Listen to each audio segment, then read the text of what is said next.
Après Benoît Sambou et la réplique de Taïbou Djedjou, adjoint au maire de Ziguinchor, c'est le directeur général de l'ANRA qui se prononce sur le projet d'exploitation du site de l'ancien bac de Ziguinchor. Soussane invite le maire Abdoulaye Baldé à renoncer ce projet d'espace vert. Vous l'entendrez vous entendrez un compte rendu de Lamine Ba. Et puis les riverains des quartiers dont les canaux ont fait l'objet de curage il y a quelques jours par la mairie de Ziguinchor vivent le calvaire. Ils ne respirent plus à cause des odeurs nauséabondes et à cela s'ajoute un blocage au niveau de la circulation. La mairie est interpellée par les populations. Les détails dans ce journal avec Binta Traoré. Le 8e plan d'action de Andeguessem est bien suivi à Ziguinchor. Plusieurs malades rencontrés par notre stagiaire Aïssetou Diatta dans quelques structures sanitaires de la place ne diront pas le contraire. Ils se désolent de cette situation et invitent l'État du Sénégal à résoudre ce problème dans les plus brefs délais. Les détails dans ce journal. Vous aurez dans cette édition la page internationale et celle sportive de Insa Mandian mettra un terme à ce journal. Tout de suite le développement.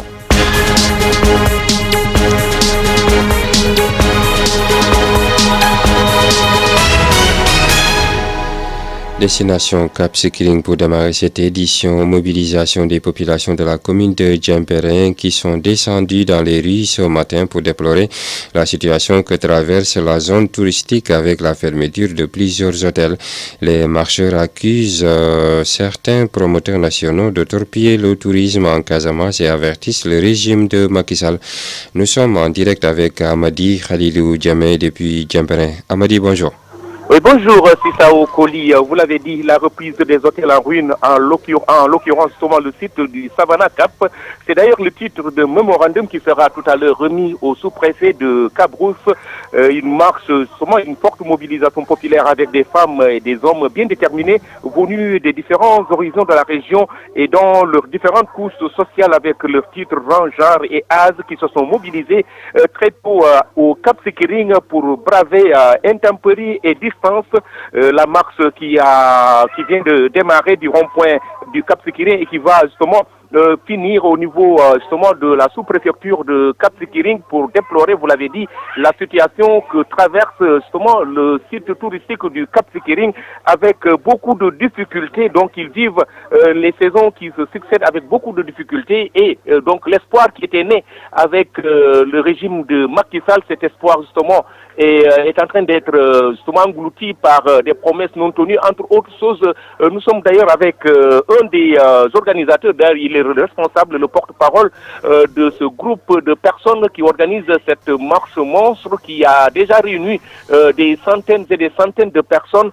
Nous allons lui laisser la parole, Sissao, pour qu'il revienne un peu sur les motivations de cette marche. Bonjour et présentez-vous à Génération FM. Je m'appelle Babacar Bernard Yatta. Je suis le coordonnateur du comité d'initiative de défense des intérêts de la commune de Djemperin. Donc, nous sommes indignés, je dirais même déçus par la mobilisation d'un Sénégalais parmi nous, qui est le responsable du Sénégal Hotel, qui est Mamadou Racine Sy, qui va à l'encontre de la politique du président de la République du Sénégal. Parce qu'avec toutes les mesures prises pour la relance du tourisme en Casamance, particulièrement au Cap Skirring, M. Mamadou Racine Sy obère à tous ces décisions, la politique du gouvernement. Donc ce que nous voulons aussi, c'est de dire non, ça suffit. C'est depuis 2005, nous avons fait au moins 2 ou 5 marches, c'est la 5e marche, et jusqu'à présent, aucune promesse n'est tenue. Donc on ne fait qu'alerter le président de la République, parce que nous savons combien de fois il est attaché à la stabilité, au moins à la consolidation de la paix en Casamance. Donc, qui dit chômage, dit, comme on le dit souvent, au désespoir. On dit souvent l'oisivité et la mère des vices. Donc, ce que nous ne voulons pas, cette paix doit être consolidée. Donc, la guerre allait sans vite, il faut créer de l'emploi. Donc, nous sommes convaincus que Mamadou Racine Sy va à l'encontre du développement de la Casamance. C'est aussi cette alerte pour le président de la République par rapport justement à l'espoir qui est suscité des mesures qui sont prises pour un peu relancer le tourisme en Casamance. Oui, c'est ce que je dis. J'ai dit que le gouvernement, particulièrement le président de la République, est prêt à relancer le tourisme en Casamance. Donc nous ne comprenons pas qu'il y ait un Sénégalais, on appelle peut-être un de ses proches, hein, qui est là, qui a récupéré les hôtels, parce qu'il n'est pas le premier à occuper ces hôtels. C'est le troisième, hein. Donc qui ferme ces hôtels qui sont devenus au moins une ruine et qui ne peut pas céder aux autres. Donc c'est inacceptable, c'est pas possible. C'est encore grave pour un Sénégalais parmi nous. Donc on ne peut pas avoir un gouvernement qui est vraiment déterminé à relancer la Casamance, parce qu'au moins il y a une pièce de place qui mérite d'être consolidée et qu'il y ait quelqu'un dans ce Sénégal, dans le même pays, qui va à l'encontre. Voilà, Sissao, vous l'avez entendu, en attendant de revenir avec beaucoup plus de détails, à dire que le Cap Skirring également vit avec beaucoup de difficultés le manque d'eau courante. Ici, il n'y a pas de robinet dans ce village touristique et les populations vivent cette situation avec beaucoup de difficultés. Nous y reviendrons également dans les détails. Comprenez que la marche vient de démarrer et nous allons aller jusqu'à Cabrousse où un mémorandum sera remis au sous-préfet. En attendant de revenir, retenez que c'était Amadi Khalilou Diémé depuis Cap Skirring pour la radio Génération FM. Merci à vous, Amadi Khalilou Diémé. Tout de suite, ça sera la suite du journal. Génération FM 93.4. La polémique enfle à Ziguinchor au sujet du projet d'exploitation du site de l'ancien bac dans la commune de Ziguinchor. Cette fois-ci, c'est le directeur général de l'ANRAC, non moins responsable à Péris de Ziguinchor, qui invite la mairie à revenir sur son projet d'ériger un espace vert sur ce site qui sert de débarcadère aux populations insulaires. Ansou Sané, qui était face à la presse, est d'avis que la priorité pour les Ziguinchorois est ailleurs. Lamine Ba. Après la passe d'armes entre Benoît Sambou et Taïbou Diédiou au sujet du projet d'aménagement du site de l'ancien bac, c'était au tour d'un autre responsable à Péris de Ziguinchor de s'inviter à la polémique. Ansou Sané, non moins directeur général de l'ANRAC, a solennellement invité la mairie de Ziguinchor à revenir sur ce projet qui, à ses yeux, compromet les intérêts des populations insulaires. Je voudrais solennellement demander au maire de Ziguinchor, M. Abdoulaye Baldé, de renoncer à ce projet. Cette zone est pendant longtemps constituée la principale zone où Ziguinchor se ravitaille en termes de produits de cueillette, en termes de produits forestiers, et tout autour s'est développé pour les populations locales, donc notamment pour les populations insulaires, toute une économie locale et des emplois qui sont créés. Nous pensons que par rapport à l'ensemble de ces avantages-là, vouloir aujourd'hui mettre fin donc à ce site pour y ériger un espace de loisirs, c'est loin de présenter des avantages et des opportunités pour la commune de Ziguinchor. Ansou Sané, qui faisait face à la presse, a invité la mairie à s'attaquer aux vrais problèmes des Ziguinchor, qui sont actuellement le curage des caniveaux. Nous sommes en plein hivernage, aujourd'hui il a plu et les populations souffrent. Du côté des autres également, les populations souffrent du fait du non-curage des caniveaux par la mairie. Ziguinchor également souffre de beaucoup d'autres problèmes, d'électricité, des problèmes de désenclavement. Donc tout ça constitue des défis sur lesquels la mairie est attendue. Le directeur général de l'ANRAC invite les autorités administratives à s'autosaisir du dossier pour mettre fin à ce qu'il qualifie de violation flagrante des règles de forme. Lamine Ba, Ziguinchor. Merci à vous, Lamine Ba. Et puis, les populations riveraines des quartiers dont les canaux ont fait l'objet de curage vivent la Croix et la Bannière. Aux odeurs nauséabondes qui se dégagent de cet tas d'immondices déposés par les services du curage s'associent aux embouteillages. Les populations interpellent la mairie sur la question. Reportage Binta Traoré. L'espoir suscité par le démarrage du curage des caniveaux dans certains quartiers de Ziguinchor s'est vite transformé en cauchemar. Elle supporte mal l'état d'immondice qui bloque les activités commerciales que cela engendre. Cette situation, on est vraiment désolé parce que ça dure, ça fait maintenant une semaine que donc un tracteur est venu sortir de ce sable qu'ils ont mis sur la voie publique, directement sur la chaussée. Et donc même nous avions demandé qu'ils nous laissent un espace parce qu'on attendait un camion de livraison depuis jeudi. Jusqu'ici, ce camion ne peut pas me livrer. Parce que cette situation est là, on ne peut même pas travailler. Et l'odeur, effectivement, de cette eau que vous voyez vous-même noire comme ça là, on vit très mal cette situation-là. C'est tout simplement de faire le travail, nous dégager parce qu'ils vont attendre qu'il y ait un accident. Vous voyez que deux voitures ne peuvent plus passer maintenant pour pouvoir donc venir enlever ce sable. Même son de cloche pour Ahmed Si, un habitant du quartier. Il est tapissier à ses yeux. Cette situation installe une atmosphère irrespirable du fait des odeurs nauséabondes qui se dégagent de ces tas d'ordures. Parce que à chaque fois, les mêmes problèmes reviennent à Ziguinchor à cause de l'insalubrité des ordures. Ces ordures encombrent la circulation des biens et des personnes. Nous demandons aux autorités de veiller à l'évacuation de ces ordures qui ne cessent de dégager de mauvaises odeurs. Quand le vent souffle, on a du mal à trouver la bonne air à cause de la saleté et de l'impureté des caniveaux. Pour que et tout ça, Ces populations qui déplorent cette situation indexent la municipalité qui, selon elle, fait à chaque fois le travail à demi-mesure. Et puis l'Alliance des syndicats autonomes de la santé en Deguessem déterre la hache de guerre. Mbalo Djadjam et ses camarades ont décrété 72 heures de grève. Il s'agit du 8e plan d'action depuis le début du mouvement du Mordre en Deguessem. Leur grève de 3 jours qui a démarré ce 27 juin 2018, les syndicalistes dénoncent qu'aucun acte réglementaire n'a été signé, encore moins remis à leur disposition, ce en dépit de la période de répit de 10 jours à la demande du gouvernement pour matérialiser les autres points de la plateforme revendicative.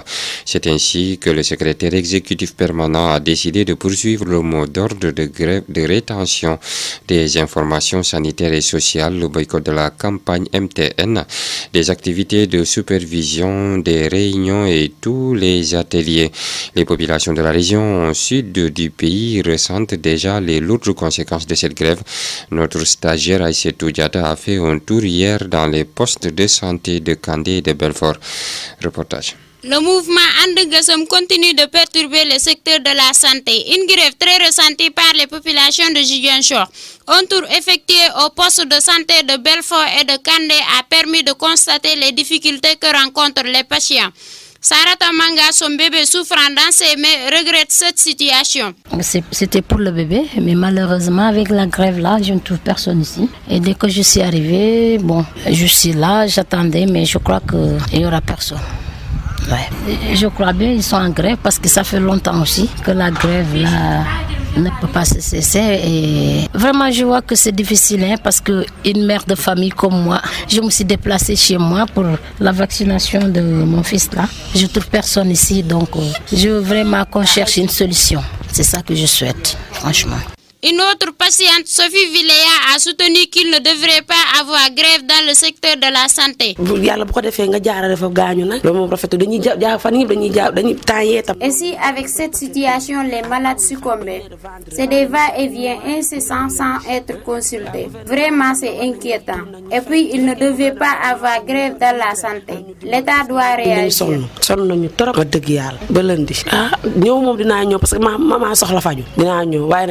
Janké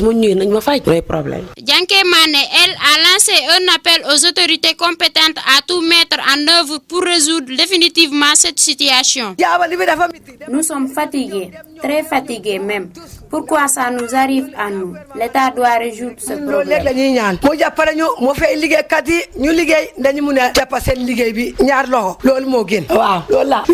Pour rappel, l'Alliance des syndicats autonomes de la santé Andeguessem a engagé un 8e plan d'action de 72 heures ce mercredi pour obliger l'État à respecter ses engagements.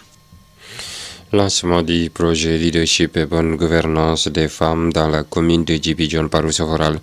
Plusieurs femmes de cette commune ont pris part au forum de lancement du dit projet aux côtés du maire Ansoumana Sané, de l'adjoint au sous-préfet Eliman Mandjaïba, et qui se sont félicités de cette initiative porteuse qui va, selon eux, permettre aux femmes de la commune de Djibidjon d'être plus entreprenantes. Propos recueillis par Génération FM. Je crois qu'on peut espérer un accompagnement de la part du conseil municipal, dans la mesure que nous avons beaucoup démarché. Nous avons beaucoup démarché pour qu'on ait cette formation, parce que nous avons senti que c'est une nécessité pour la bonne gouvernance. Quand nous avons nous avons prévu, nous sommes en train de rechercher, avoir les projets pour améliorer les conditions des femmes, parce qu'elles sont dans le développement, elles sont elles s'activent beaucoup pour un développement harmonieux. Donc nous sommes en train de travailler pour que les femmes aient des projets, ou bien les projets qu'on a, comment faire pour développer, pour que ça avance, parce qu'elles sont dans les marchés, elles sont dans la transformation. Donc mon appréciation, elle est positive. Le projet est arrivé à son heure et recoupe la vision des autorités de la République. Si vous le savez très bien, le plan Sénégal émergent est basé sur 3 axes. Le premier axe, c'est la structuration économique. Le deuxième axe, c'est le capital humain. Mais le troisième axe, c'est la bonne gouvernance. Et justement, le projet renforcement du leadership féminin vient pour capaciter, pour former les femmes à la participation à la gestion des affaires publiques au niveau de leur commune. Donc de ce point de vue-là, le projet est arrivé à bon moment. Génération FM 93.4. Et puis à Vélingara, le comité départemental de la protection de l'enfance CDPE s'est réuni ce week-end. L'objectif était de faire le bilan des activités déroulées concernant l'état civil qui constitue toujours une difficulté dans le département. Abdoulaye Daoudassal, adjoint au préfet du département de Vélingara, que nous écoutons. J'ai présidé au nom du préfet du département de Vélingara cette réunion convoquée par le CDPE, donc avec le groupe élargi, donc avec les maires et les autorités administratives, toutes les organisations de société civile, donc les Badjenu Gox et autres, les leaders d'opinion. Tous ont été conviés à cette rencontre pour partager donc avec les membres du CDPE donc le bilan donc du plan du PTA donc du CDPE. Et il faut se rendre compte à l'évidence que ce bilan vraiment est largement positif et que les résultats escomptés ont été atteints. Malgré quelques difficultés que le CDPE a pu rencontrer lors de l'exercice de ses missions, on a partagé avec les membres pour recueillir avec eux donc leurs suggestions pour apporter des solutions et essayer de rectifier le tir là où on n'a pas pu atteindre donc ces résultats.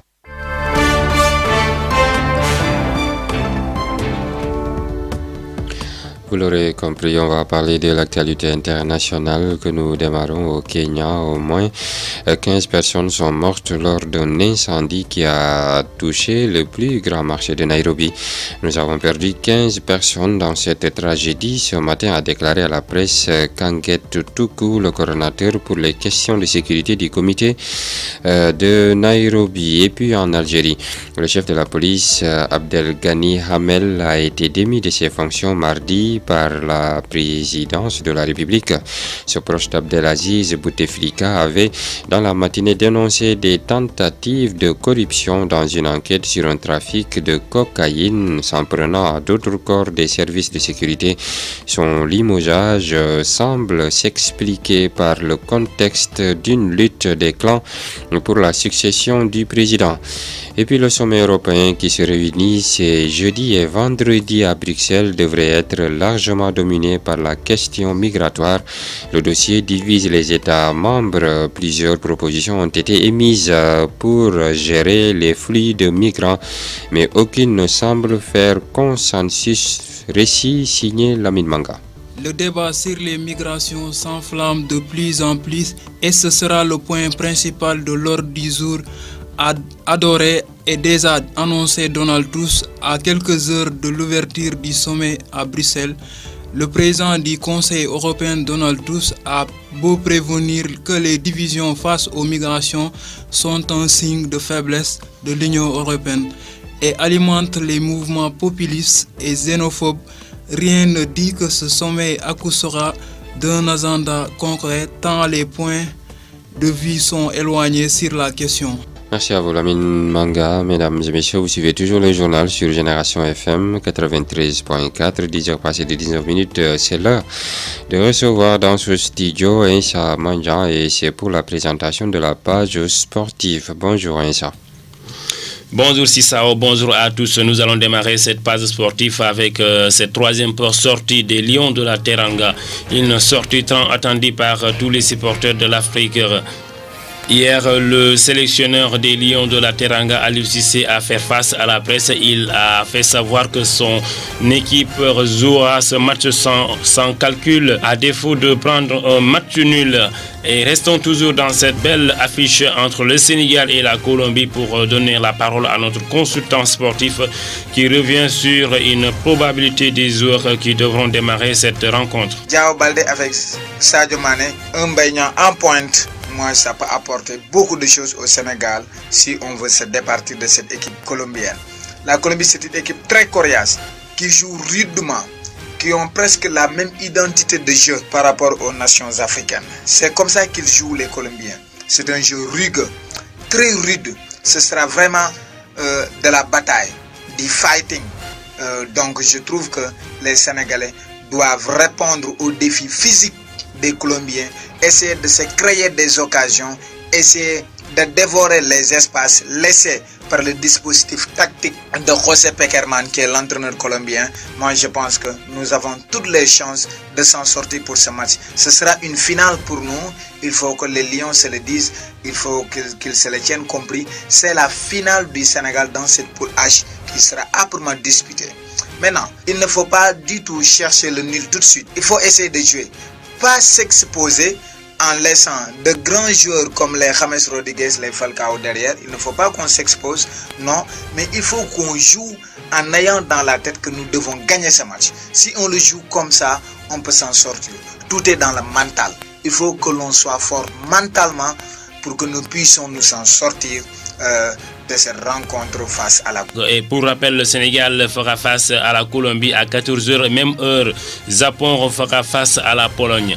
Et à 18h, l'Angleterre fera face à la Belgique, alors que le Panama fera face à la Tunisie. Tunisie, une nation africaine qui est déjà éliminée dans cette compétition. Pour les résultats des matchs joués hier, Mexique qui perd lourdement devant la Suède par 3-0. La grande déception dans cette compétition, c'est l'élimination de l'Allemagne, champion en titre, qui perd devant la Corée par 2-0. Et pour les autres rencontres, le Brésil bat la Serbie par 2-0, alors que la Suède et la Costa Rica ont fait match nul 2 buts partout. Et si ça, on va essayer de se projeter un peu en avant pour parler des affiches des nations déjà qualifiées en 8e de finale. Uruguay de Suarez, première de le groupe, qui fera face au Portugal de Cristiano Ronaldo. Espagne fera face à la Russie.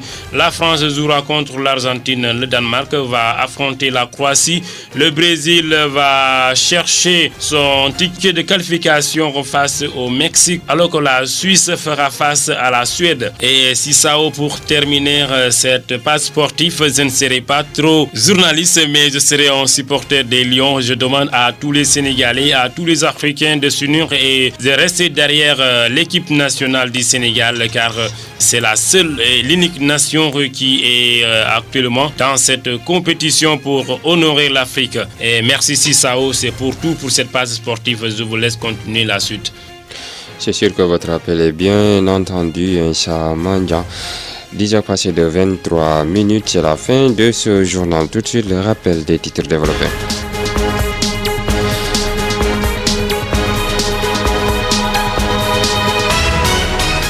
Après Benoît Sambou et la réplique de Taïbou Diédhiou, adjoint au maire de Ziguinchor, c'est le directeur général de l'ANRAC qui se prononce sur le projet d'exploitation du site de l'ancien bac de Ziguinchor. En Soussane, invite le maire Abdoulaye Baldé à renoncer à ce projet d'espace vert. Là, vous avez entendu le compte rendu de Lamine Bah dans ce journal.